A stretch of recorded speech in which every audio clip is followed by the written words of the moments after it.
for my culture, I fight for my city. I represent a lot.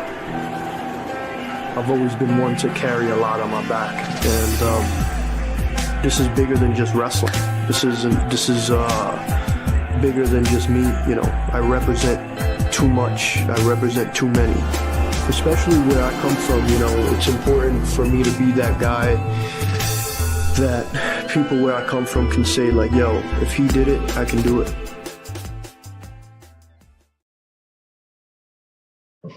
What's up, everybody? Welcome to the program here, Sports Jedi Network, Heal the Ring. Yo, I'm with Chris. We're here. That's crazy, bro. Yeah, we're here. We're in New York City, Slammiversary. I'm excited. It's going to be a fun couple of days. We'll be at the softball game today, so if you see us there, come say hi. But yeah, we're gonna give you just a quick Slammiversary preview, just to talk about the show since we didn't have time to do it before we left. But yeah, I'm excited. We're gonna talk some Slammiversary. Yeah, we're doing this live here right now. We are on the road location. Let us know in the chat if you can hear us well. You can, you know, we sound good. We're using all great. I'll take the chat from here, and we're ready to go. We had a great flight of plane ride. We got to meet with Chef Dan yesterday. He's working today. First time I meet both Chef and Chris in person, and all because of TNA Wrestling. TNA Wrestling opened the doors for us to unite, to come together, be part, cover it. It's an honor, it's a privilege to cover the TNA brand. So we're ready to go. I'm excited. Chris is ready to go. We're enamored. And Chris, I mean, we would talk about our day yesterday, and then we'll go right into the card as I get to the chat. It was fun, man. Like I said, you know, it's cool that, you know, wrestling gives us, you know, stuff, you know, to do like this and go out and travel and, you know, just meet a lot of people. And, you know, we're excited to meet a lot of our favorites, and a lot to see some great action. You know, there's a lot of great stuff that were announced while we were traveling, so that we'll get into a little bit. But yeah, other than that, you know, it's been good. It's been good. Still a little tired from the traveling, but grind doesn't stop. It's been good. Well, we can hear each other well. Sorry for the feedback. Wanted to hear that. Heather Wright is in the chat. What's going on, Heather? What's up? Yeah, so we're not in our usual equipment. We're using mobile phones, a couple of tablets. So we're just checking everything out. Also, we wanted to give you our preview. Everyone that's watching us is going to watch us in a little bit. Yeah, we're just going to preview the Slammiversary, give you our thoughts, and then we're going to head out to the TNA softball game. You know, they asked us to go, so we're going to go. We had, for those our friends, we apologize that we won't be able to go to the respect card because things change. Like, you know, just like in professional wrestling, cards subject to change. And for us as content creator, cards subject to change because we were asked something different, and we're not going to get into details, but so we'll go. Yeah, Chris, I'm ready to talk some Slammiversary. Let's go. Yeah, I'm ready to talk some Slammiversary. I think I want to start with this, you know, some pre-show stuff, right? We got Zilla Fatu making his official TNA, you know, mainstream debut. He's teaming with Enzo. And he's going against who's he going against? It's 6 man. They look like it's right? like a 6. I would like to see it. I saw that on the plane or on the way here, so I didn't really. I got it here. Let me get it. Anyway, I'm really happy to see like Zilla Fatu like in this atmosphere. I think this is sort of a test to see how he works good in front of a big audience, in front of a big show. Because I do think there is going to be a scenario down the future. I don't mean to get into the SummerSlam WWE talk, but it kind of, I just want to say that I'm kind of just putting Zilla over right now, but he's going to be involved there somehow. So I think this is the test to see how he works and fits in front of the crowd. So we can't hear.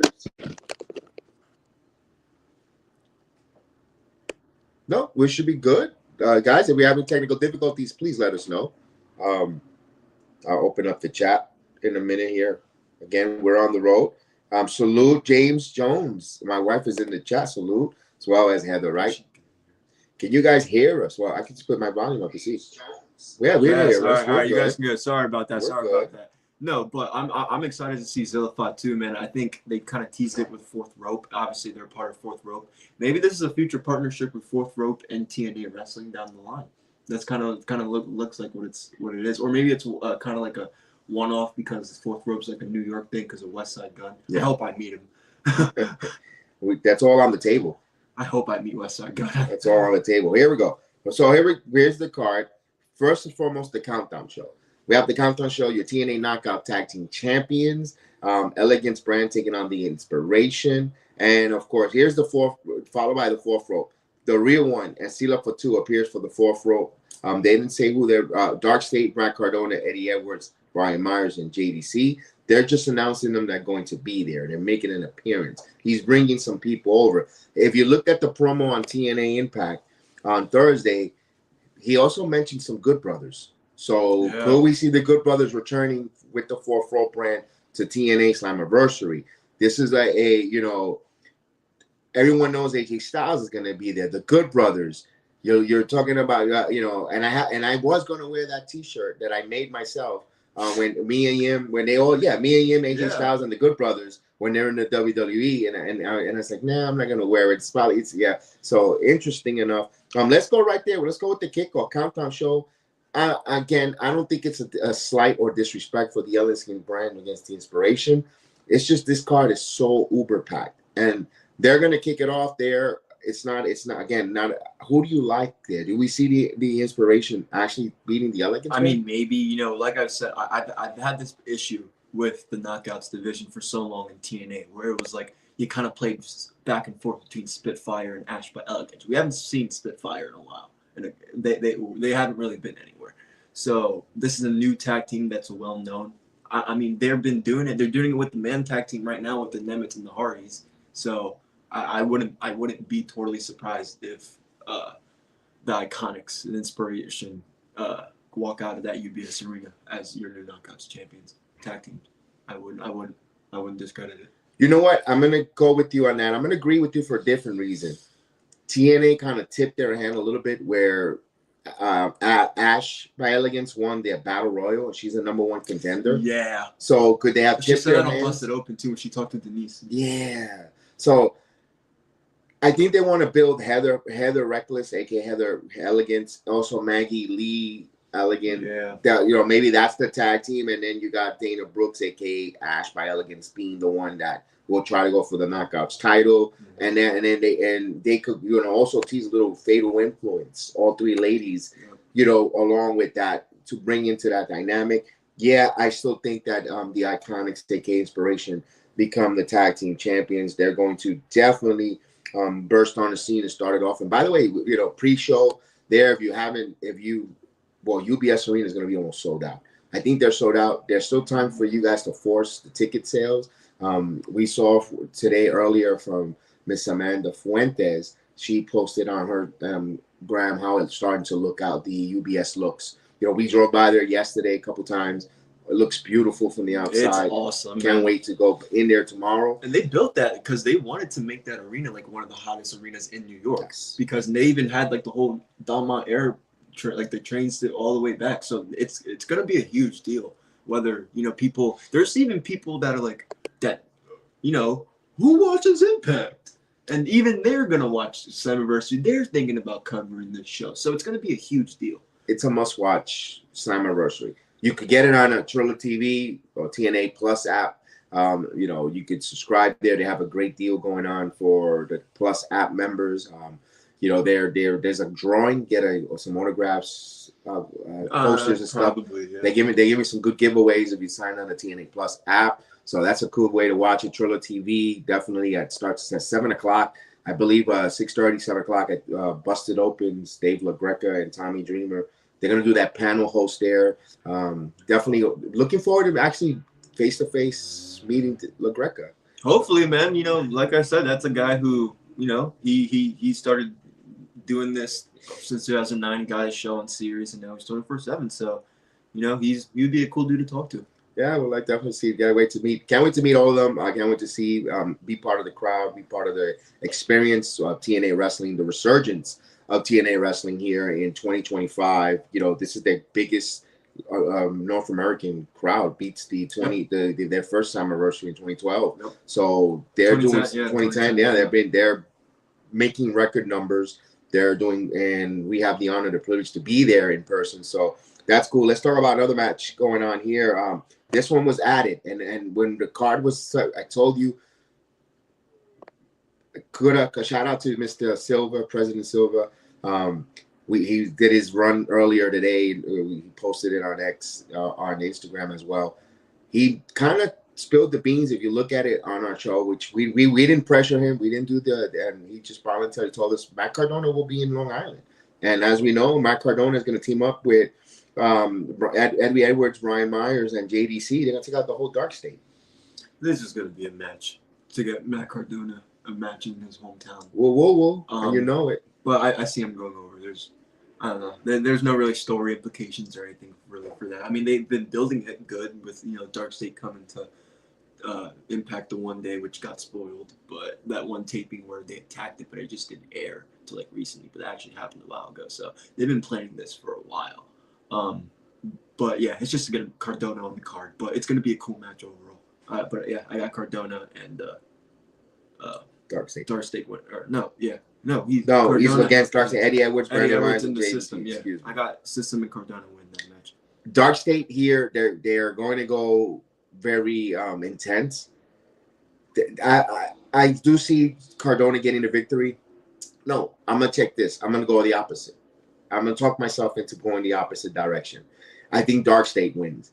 The fact is that there's going to be a storyline that's going to develop for weekly TNA wrestling where Brian Myers and Matt Cardona's friendship putting the test of the system, Eddie Edwards' friendship. They won tag team gold, but these guys are also a friendship between Cardona and Edwards. I think there's going to be more storylines when it comes with that. Dark Stage is going to try to tag them and bang them and show that they're a dominant group as Pack of Wolves. So I don't know. I think there's going to be more storylines coming out of this match for weeks to come.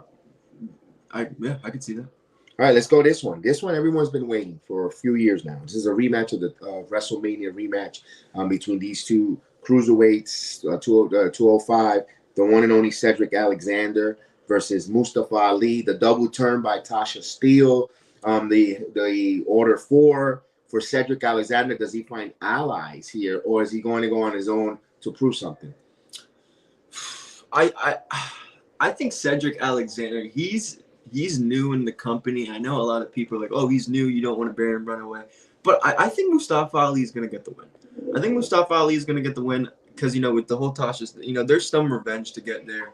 I don't think the whole Mustafa Ali thing's over anyway. And I kind of feel like this is one of those matches that, not that they just threw it on there, obviously, because, they build it up, kind of build it up and they announced it a while ago. But, Cedric comes into the company and he has the face-off with Mustafa. We knew we were getting the match. So it's they didn't do anything for us to get to the match. So that was the only thing I like about me. But, I like the build. But here's what I like of the whole shenanigans. The build with Tasha Steele. The double turn, but now she's in control. She looked like she took the reins away from Mustafa Ali, and now she's in control of the whole situation when it comes to the order 4.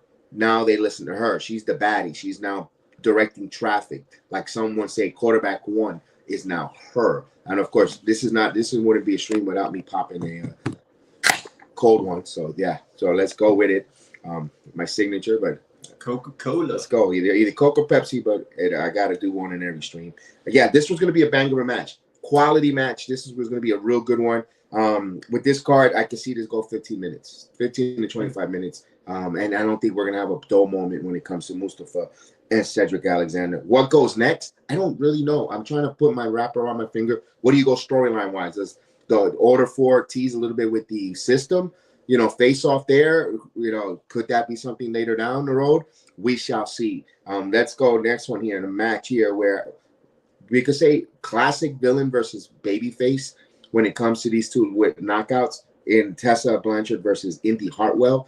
You can kind of say a number 1 contender, dare I say, for the TNA Knockouts title eliminator kind of here. Look, Tessa is going to get booed out of UBS Arena. Not by me. Indy Hartwell is going to be beloved. I had pleasure to see Indy Hartwell wrestle in NXT many a time. Now to see her in the TNA apron live and in person is an honor. It's an honor to see her matches. I've seen her matches in NXT from the 2.0 days on house shows, and it's great to see Indy there. I think Tessa's going to get the victory. I think Tessa will win. I think because you got to have a little heat. You want to get people upset because I think it's going to lead into the finish and the other surprises coming out. So that's why I think Tessa beats Indy, when you're like, we're going to have mashing of the teeth and people, but it's for a reason. Remember, wrestling is an emotional, they takes you on an emotional investment roller coaster, and I think that's why I think I see Tessa winning. Good. No, I agree. I see Tessa winning too. I think they want to put the belt on her at some point. I just don't think they know when they want to put the belt. Hey, we thought they were going to put the belt on her on tomorrow night. Yeah. We thought Slammiversary was going to be the thing, the way they do it. But, maybe things probably changed, whatever. Maybe that wasn't the original plan. Point is, they're going to give Tessa, if they're not giving her tomorrow, obviously not, they're going to give it to her at Bound for Glory. That's, this is the biggest show, but essentially Bound for Glory will be even just as big. It could be just as big, or I don't know. But I see Tessa Blanchard winning this. I think this sets her up with whoever wins between JC Jane and Masha. Absolutely. We'll see how that transpires. And if you don't want to do heel versus heel, which you really can't with Tessa, I don't know if I don't want to go ahead, but I see if Tessa wins that match first, I see Masha beating JC Jane. So you're trying to say it's a kind of a, what if this happens? That TNA could pigeon themselves like in a direction or staging their own finish or which way they'll go. Sometimes it hurts it because sometimes it could hurt a main event. It just depends when they put that match. But I don't see that match going on before the women's title. I can see if you don't want to have, you're not going to have like the ladder match, the co-main event. You're not going to have one of these spectacular matches as your co-main event when you're getting ready for the main event. This is the match you have for your co-main event. Okay. I'm going to go a little different. I think, we're talking, we have the TNA Knockouts champion. Or the X Division championship. We could get to that one as well. Okay. I think the ladder match is going to be the co-main event. I'll give you my reasons. Okay. I'll give you my reasons in a second. Does that have to do with AJ Francis? Yes. Okay, I see where you're going. You're understanding me. See where you're going. We've been working well. Now he started to understand my weight. I feel here. Yeah. But let's go to right there, the X Division champion. History is being made with TNA, but even more history. The amount of history of this card is just words can't even top it, because you have a chance here now. Leon Slater, which is getting a little bit, it's not being talked as much because there's so much stuff going on. He could become the youngest ever X Division champion if he beats the big obstacle that goes by the name of Moose. This one is going to be a freaking banger. Moose is the longest X Division champion currently right now. Who do you like winning? It's a tough one because you really can't root against Moose. Obviously, he's really dominant, and he could really throw Leon around. But no, I think this is Leon's moment. I think he's worked hard for it. He's had some great matches. Moose owes him one because of that ladder spot at the X Division match. So this is payback. No, in all seriousness, like Leon Slater, I think they want to do something now where it's like, Moose is not your traditional X Division talent. When you look at old X Division guys, the Rob Van Dams, the Christopher Daniels, the AJ Styles, all those guys, the Suicides, that's not Moose. Moose is a powerhouse. So I think they want to try to, Leon Slater's going to be that guy to like bring that X Division title back into that type of scene. Now it sucks that Ace Austin is no longer with the company, because him and Leon Slater could be the next one. Yeah. So that's my only concern with like the X Division title, because I know the X Division title is, at least, like I said, I've been watching like TNA since like 2008, 2009. X Division has always been those like high flyers, ricochets type of people. So I don't know if they want to do. I hope they would do that, but even if they don't, I still can see Leon getting his moment, beating Moose. The crowd's gonna go behind him. I think Moose will give him a good match. Remember, they're gonna take us on an emotional cold roller coaster all night when it comes. We're gonna see Sela. We're gonna see Enzo more. We're gonna see the fourth rope kind of invasion type of angle. You're gonna have Tessa probably go over Indy to. We might have tag team inspiration start us off on a good note, then down. It's going to be a roller coaster of emotion, because that's what they want to create tomorrow at Slammiversary. They're making moments. They're making their own, no pun intended, impactful moments in the wrestling world here in 2025. Let's go to another match we're talking about. let's go with the Knockouts title. This is a lot of implication because it's a title for title matchup. It's JC Jane with Fatal Influence on her corner and taking on Masha Slamovich. I don't know if we get to see her with Zaya Lee or Zaya and also Zaya Brookside. Do they come out and support her for watch her back and neutralize the Fatal Influence? Maybe Zaya is at Chongqing, China. Maybe she's not here. Maybe she's hanging out. But I had to make Chris laugh, guys. Oh my God. No, that's not the first time this trip.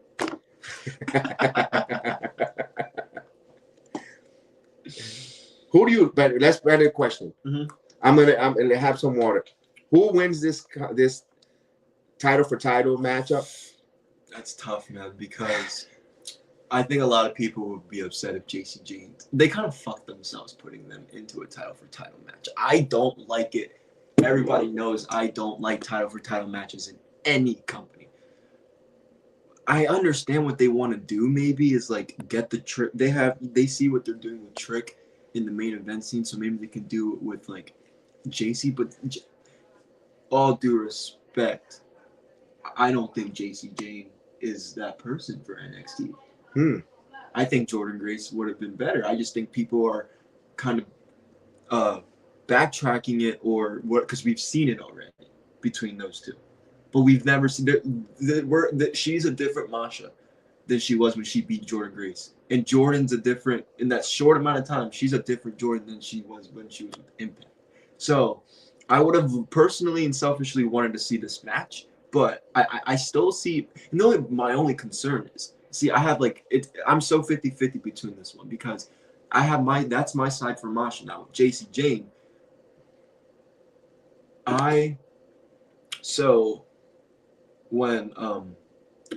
when we did the one or whatever, I don't want to spoil it, but I saw some guy posted when he was at the taping where JC Jane and Masha had their face-to-face before Evolution. Right. So I knew this match was going to happen. I had a bunch of time to sit on it. It's like, when do you see the WWE promoting Masha Slamovich?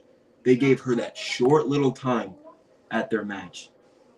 They don't really talk about her as much as they do with Santana and Joe Hendry. Yes. Hell, even when they talk more about First Class. Yes. And all these other people. Yeah. So and again, Masha's not the greatest with promos. JC probably, I'm not saying she's great, but she can draw heat. And she doesn't stutter. Her promos might be cringy, but she doesn't stutter, and she gets boos. So, unfortunately, I think I do see. I'm going to stick to what I told Mets last week, and I think JC Jane's going to walk out of that place. I'm agreeing with you. I think she's going to walk out double champion. I'm agreeing with you. JC Jane will be Masha Slamovich due to the fact WWE, when they have their property, when it means titles and gold, they don't like it to be seen across. Well, it's a contradiction because now you see I don't know how do you look at an Evolve title. The Evolve champion is not taking much independent scenes matchup. You got whatever. Go ahead. I see JC Jane winning. The reason why I see JC Jane, they're putting the rocket ship on her. She could speak well on her promos. She's been wrestling a little bit back and forth with TNA for a while.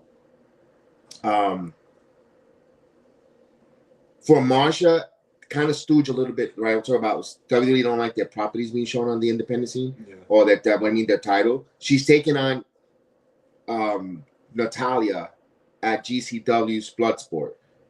Granted, Natalia's a WWE competitor, but it's not a WWE sanctioned match with the titles.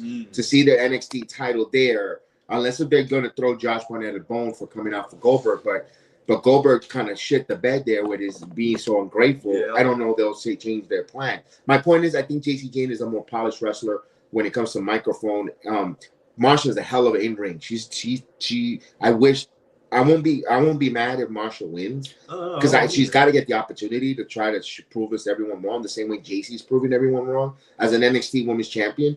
She's proven everyone wrong. Her mannerisms. I always told my wife whenever we talked about Toxic Attraction, I always told her JC Jane has the mannerisms of a heel. Her mannerisms translates the main roster. So, but now her in-ring is catching up to her mannerisms. Do they pull the trigger? I think so, because remember, they're gonna put us on an up and down roller coaster of yay, boo, or I hate this, I'm mad. This is that's what they want to do. Wrestling wants to touch the hearts and strings of the motion of the wrestling fan in the arena and in the viewing process. Because now you're gonna say, damn, NXT. Trick's got the men's title. JC's got the men's title. Everybody's upset. What's the rallying call? TNA.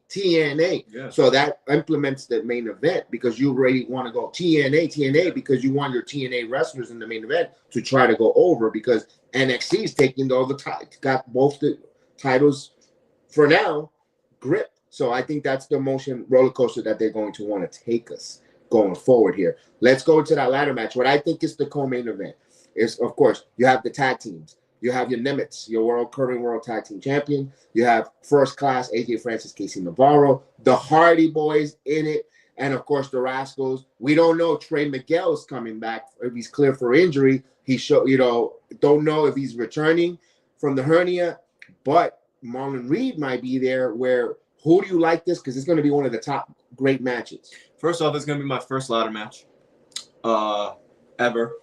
First time seeing the Hardys, so this is great. Look, you could make a case for 2 tag teams. I love the Hardys. I don't think they need it. At this point, they did what they were supposed to do with the tag team titles, and it was get TNA on the map. Get TNA to where we are right now with Slammiversary, and they did it. So I don't really see them winning that title again. It's between the Nimitz and First Class. I'm going to say the Nimitz because they're kind of, I don't know if they're teasing a First Class split, but it's like you can see AJ Francis starting to little bro Casey and then starting to piss him off. Yeah. So I think the Nimitz retain some way, somehow, whether it's, Nick Nimitz just climbs up in that whole arena, starts booing, not me. And yeah, I think that's what's going to happen. All right. They're teasing that breakup by Navarro, and they're teasing something because again, AJ's like he's like the veteran, which he is, and he's like, I'm big bro, like he's trying to like little bro because he's always like telling him what to do, and you can see it on some of the NXT promo, like the recent one. Casey's like, kind of like, who the fuck are you talking to? Like, you're not gonna little bro me, like. So I kind of think they're teasing something there. In this ladder match, maybe, I don't know. I was thinking at first. My heart wanted to say First Class gets tag team gold, but then as we started to go off with that storyline unplaying itself with Casey Navarro's going to have a knee brace. By the way, he's going to give it a go. Got a knee brace where I hope everything goes good. Navarro and maybe Francis loses the match because Casey couldn't climb, whatever, and then he attacks him. But here's the special part: if they come out first on the microphone with AJ Francis and starts putting him as the top AJ in the building and so forth. Oh. That's why I said it's a main event. That's why I say it's going to be co-main event because I can see where AJ Styles, which is known, is going to come out. I think that the purpose of AJ Styles in TNA Slammiversary is they're going to announce that he's going to be a Hall of Famer at Bound for Glory. I think the announcement of Bound for Glory Hall of Famer, they're going to elect AJ Styles as the Hall of Famer, which rightfully deserved. That's his purpose being, I believe, in TNA for tomorrow at Slammiversary. That's just my opinion. But I can see that. We remember we both got caught with the watch along where it was like, AJ France. Like, I think this could be the time where we see again. We know it's announced. We saw it when we landed. At least I did. I saw it actually but whatever. Like, we saw it and it's gonna happen. And then I don't know because people like. I want to know something big has to happen, whether it's an announcement or something, because to me, I think that could be the reason why they bumped the knockout tag team titles to the countdown.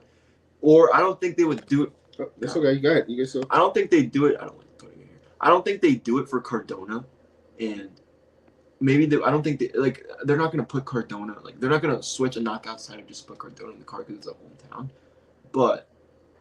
I think the AJ they have something planned and it's gonna be like, yeah, we can't have this on the main card.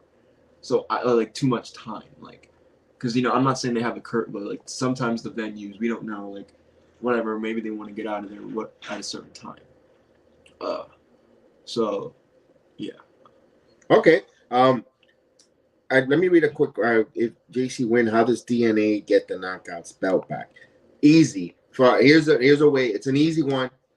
Where if JC Jane unifies those titles or Marsha, they could always go into either Heat Wave or any other of the PLEs for WWE or TNA on a ladder match. Remember WrestleMania 39, WrestleMania 40, where we had both titles, tag team titles on a ladder. Yeah. You had Grayson Waller and Austin Theory grab a set, and I believe Miz and R-Truth grab the other set. Am I correct? Yep. You had Austin Theory and Waller grab SmackDown, and then Miz and Truth grab the Raw. They could always do that with the titles for TNA and the Knockouts title and the NXT Women's title, and then you could just unpigeonhole yourself that way. You know, where all these ladies and they could, you know, WWE's and now hopefully with TNA direction, you know, input, they're not afraid of putting a multi-woman match, you know, different competitors for that ladder to try to get those titles. Both titles will be available to grab there. I think they could pigeon themselves out of that hole. So don't be afraid that it's going to get hijacked by one particular company. They could always get themselves out of that situation there. So we'll see how that goes. Let's have an open mind. Let's see how that transpires, because without the WWE partnership, let's face it, TNA wouldn't be here in the position that there is right now, being into the UBS Arena, getting the biggest show in North America here, where it's a big supply and demand. Everybody wants TNA right now because and help with the product. Where of course, with all the in-ring and storytelling, of course, all the talent, kudos to everyone else. But it also helped that the WWE platform amplify. That's again, I'm gonna put it for us as well. That's why we want to do. We're not saying that we're WWE, no. We want it, but remember I told you a drop at a time fills a gallon.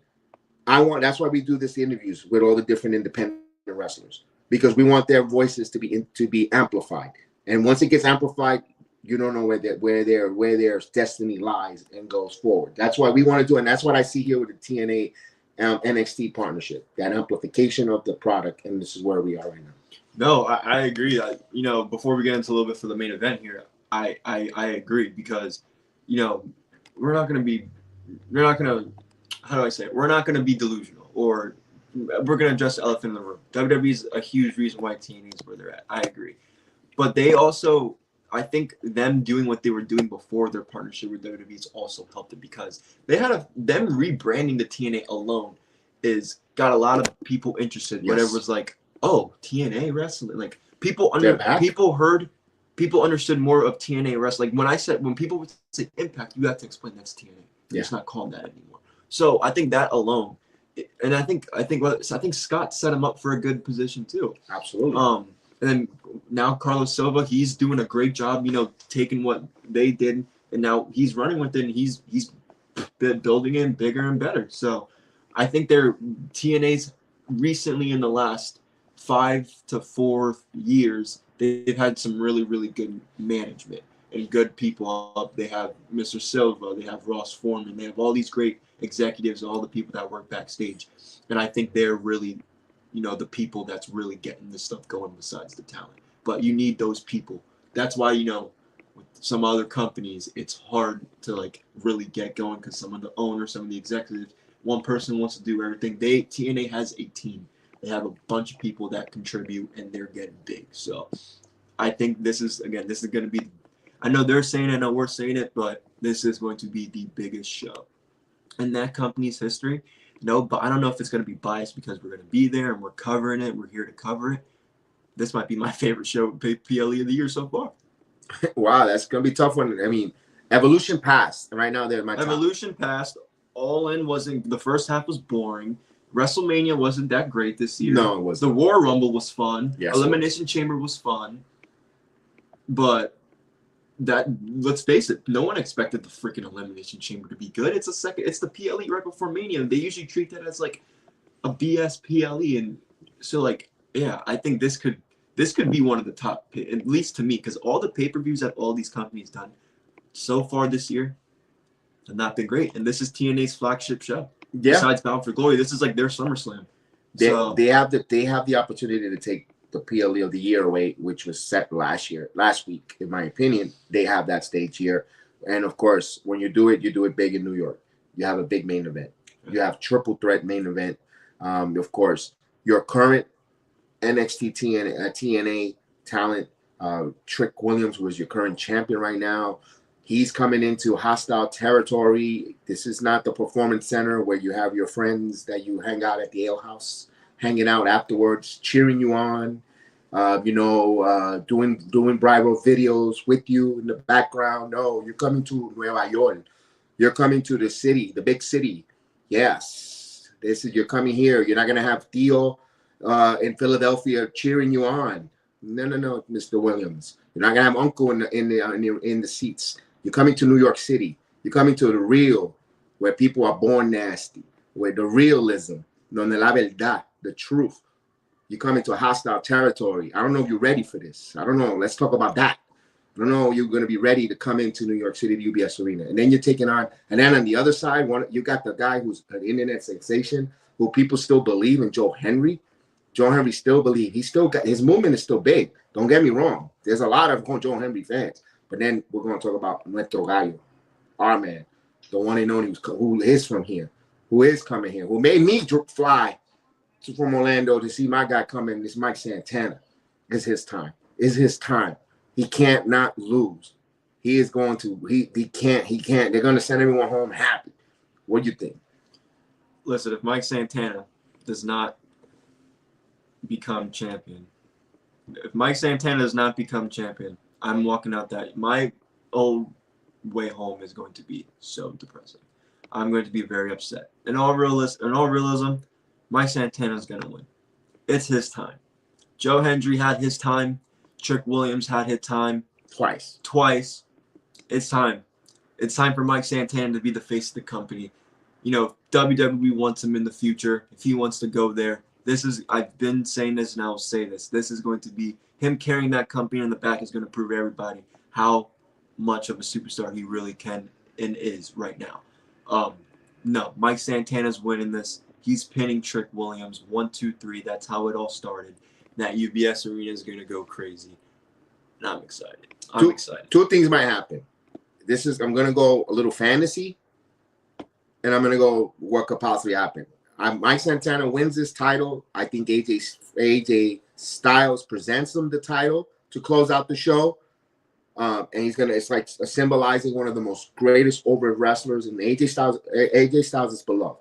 He's going to hand him that title on the UBS Arena to close out that show. Confetti, all that. His daughter's going to be at ringside. He told us on our show. If you haven't missed it, we had Mike Santana on, interviewed us on Wednesday. He gave us some time, came on, had a couple questions with him.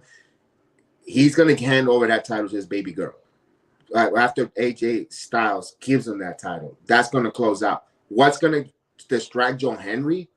Wouldn't be surprised if we hear I Belong John Cena music, and he goes like he's been calling John Cena. I wouldn't be surprised if we hear a little John Cena music where he might not show up, but just the music where he's going to turn around and he gets distracted, thrown out of the ring, and Santana takes Trick for a spin the block, and that's the finish. I don't know. Just that's a little fantasy book in there. I might be out of the question, but I think AJ Styles presents that title to Mike Santana.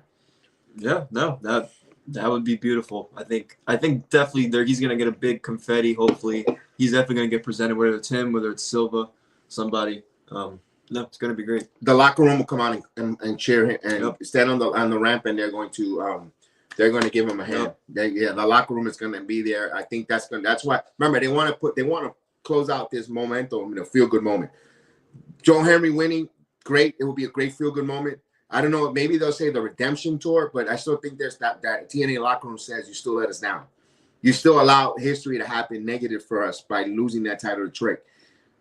Santana winning is redemption, where the locker room is behind. Go, that's my guy. You went and go get it. You were born. You say you're from that life, and you went and did it. You went and got it. Yep. So I think that's why I'm gravitating to Mike Santana winning more over Joe Henry, just for those reasons. So again, a little bias, absolutely. I'm not gonna lie, but damn. Yeah. No, I'm good. So I'm good. All right, guys. So But whatever you got left, I'm good. I just want to say, you know, this is gonna be a fun time at the show tomorrow, and there's hell, everything we said might be totally different. We might just get surprised. There's really so much that could happen. I don't know. There's so many scenarios, but I'm excited. I'm excited. So many. We'll have some footage for the softball game later on. We're gonna get ready, start getting ready soon to go to that TNA softball game. There's some meet and greets. They allow us to get some interviews. We'll record it. We'll upload it on the channel. And I don't know if we'll do live. We'll just record on video footage. Don't forget to watch for that as well. TNA Slammiversary is going to be phenomenally awesome. And we cannot wait for it tomorrow. I hope you guys enjoy it. And we'll and right now this was a very successful trip as of so far, and it's going to get even more hopefully. And we thank everyone again on the eve of Slammiversary. Let's go. Let's go. I'm excited. We appreciate you guys. Have a good one, and hopefully we meet a lot of you. You know, some of you wherever they're at Slammiversary. Let me ask one more. Do you expect any surprises besides AJ? I think John Cena, music. I think so. I wouldn't be surprised if we get the Street Profits for that tag team. Yeah, me personally, I'm a little on the side with Kev. Maybe it's like the Street Profits or something. Ooh. Let me clarify that one. I think Ron Killings leads the Street Profits with Carmelo Hayes for a little bit of interaction in that fourth rope situation where it's like, oh damn, I think you really want to spice things up. I think that goes. So we're running out a little battery power, so we're gonna say goodbye, guys. We appreciate it. Have a good one, guys. We appreciate it. We'll see you guys.